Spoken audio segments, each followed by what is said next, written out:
السلام علیکم ورحمۃ اللہ وبرکاتہ۔ امید کرتا ہوں تمام احباب خیریت و عافیت کے ساتھ ہوں گے۔ آج انشاءاللہ سورۃ الاخلاص سیکھنے کی کوشش کریں گے۔ سورۃ الاخلاص مکہ مکرمہ میں نازل ہوئی اور اس میں 4 آیات ہیں، اور یہ سورۃ الاخلاص سب سے چھوٹی صورتوں میں شمار کیا جاتا ہے جو قرآن پاک میں اللہ تبارک و تعالی نے سب سے چھوٹی صورتیں جو ذکر فرمائی ہیں، جن میں سورۃ الاخلاص بھی ہے، جو ہے تو بالکل چھوٹی سی صورت لیکن فضیلت کے اعتبار سے بہت بڑی فضیلت ہے۔ فرمایا گیا کہ جو سورۃ الاخلاص ایک دفعہ پڑھ لے گا تو فرمایا گیا کہ تعدل ثلث القرآن، کے قرآن پاک کا 1/3 حصہ گویا اس نے پڑھ لیا۔ 1/3 قرآن پاک کا حصہ صرف سورۃ الاخلاص کا ایک دفعہ پڑھنے سے، اور اگر 3 دفعہ سورہ اخلاص پڑھ لیا تو گویا اس نے پورا کا پورا قرآن شریف پڑھ لیا، پورے کے پورے قرآن شریف کا گویا ثواب حاصل کر لیا۔ تو آئیے سورہ اخلاص شروع کرتے ہیں، بلکہ سورت کے شروع کرنے سے پہلے نیچے دیے گئے واٹس ایپ کے نمبر ہیں، اگر آپ اپنے بچوں کو آن لائن قرآن شریف اگر پڑھانا چاہتے ہیں تو دیے گئے نمبر پر رابطہ کر سکتے ہیں۔ آئیے شروع کرتے ہیں آج کا جو سبق ہے۔ بسم اللہ الرحمن الرحیم۔ قل هو اللہ احد۔ ایک دفعہ سارا کا سارا مکمل پڑھ لیتے ہیں، اس کے بعد انشاءاللہ لفظ با لفظ انشاءاللہ سمجھانے کی کوشش کریں گے۔ قل هو اللہ احد اللہ الصمد لم یلد ولم یولد ولم یکن له کفوا احد۔ قل هو اللہ احد۔ قل جیسے پہلے بھی ہم نے 2 صورتوں میں وضاحت کر چکے ہیں کہ قاف ہے، اور قاف موٹا تفخیم یعنی پر کر کے پڑھا جائے گا۔ قل هو اللہ، هو اللہ، اللہ کا نام سے پہلے اگر زبر آ رہا ہے تو اس وجہ سے اللہ کا نام پر کر کے پڑھا جائے گا، تفخیم کر کے پڑھا جائے گا۔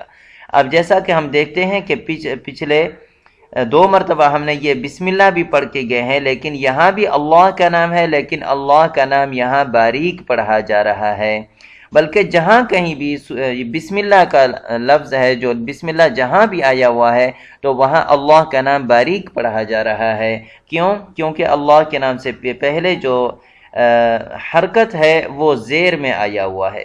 اگر اللہ کے نام سے پہلے سے زیر آ رہا ہو تو اللہ کا نام باریک پڑھا جائے گا، اور اگر اللہ کے نام سے پہلے سے زبر آ رہا ہو، زبر ہو یا پیش ہو، تو اس صورت میں جا کے اللہ کا نام تفخیم موٹا کر کے پڑھا جائے گا۔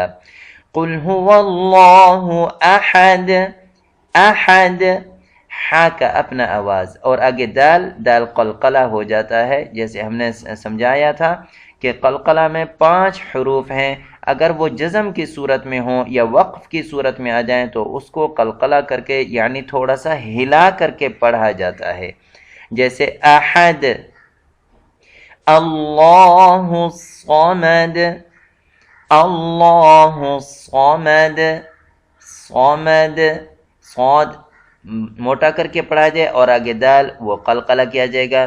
لم یلد ولم یولد، یہاں بھی وہی دونوں صورتوں میں دال وقف کی صورت میں ہے تو اس وجہ سے یہ قلقلہ کیا جائے گا۔ لم یلد ولم یولد ولم یکن لہ، ولم یکن لہ، یہاں نون آیا ہوا ہے لیکن نون آگے لام پر شد ہے تو اس وجہ سے یہ نون ساکن جو ہے یہ حذف کر دیا جائے گا، اور لام پر جو شد ہے اس کو متحرک والا حرف کی ضرورت ہوتا ہے تو اس سے مل کر کے پڑھا جائے گا، جیسے وَلَمْ يَكُنْ لَهُ، يَكُنْ لَهُ كُفُوًا أَحَدٌ، کفوًا یہاں فا پر پیش ہے تو اس وجہ سے اس کو کفوًا پڑھا جائے۔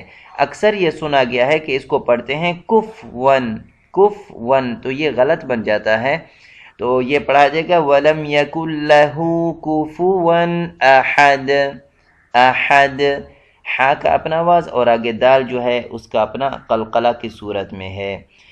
آج تک اتنا ہی کافی انشاءاللہ۔ امید ہے آج کا ویڈیو آپ کو پسند آ گئی ہوگی۔ اس ویڈیو کو لائک بھی کیجیے گا اور شیئر بھی کیجیے گا، اور اس چینل کو سبسکرائب بھی کیجیے گا تاکہ ہمارا ہر آنے والا ویڈیو آپ تک فوراً پہنچ جائے۔ اور نیچے دیے گئے واٹس ایپ کے نمبر آپ کے سامنے ہیں۔ اگر آپ اپنے بچوں کو آن لائن قرآن شریف اگر پڑھانا چاہتے ہیں تو دیے گئے واٹس ایپ کے نمبر پر رابطہ کر سکتے ہیں۔ آئندہ ویڈیو کے لیے اجازت۔ والسلام علیکم ورحمۃ اللہ وبرکاتہ۔